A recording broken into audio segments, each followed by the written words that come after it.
शक्तीपीठ महामार्गाच्या आंदोलनात सहभाग घेतल्याप्रकरणी महापालिका शाळेतील सहाय्यक शिक्षक गिरीश फोंडे यांच्यावर महापालिकेच्या शिक्षण विभागाकडून निलंबनाची कारवाई करण्यात आली। त्यांच्यावरील निलंबनाची कारवाई अन्यायकारक व लोकशाही विरोधी असून ती मागे घ्यावी अशी मागणी खासदार शाहू महाराज यांनी केली आहे।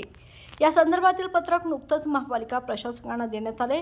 गिरीश फोंडे यांच्यावर केलेली निलंबनाची कारवाई ही राजकीय सूडबुद्धीने केली असून त्यांचं निलंबन मागे घेण्यात यावं अशी मागणी आमदार सतेज पाटील, माजी खासदार राजू शेट्टी, आमदार जयंत असगावकर आणि विविध शिक्षक संघटनांनी देखील केली आहे।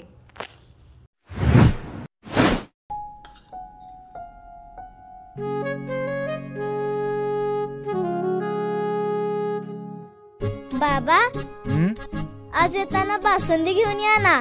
अगं, कालच आपण आईचा वाढदिवस होता म्हणून आणली होती ना। ऐकलं, गोकुळची बासुंदी पुन्हा खावीशी वाटतेय। खरं सांगू, मलाही खावीशी वाटतेय। पुन्हा पुन्हा खावीशी वाटणारी गोकुळ बासुंदी।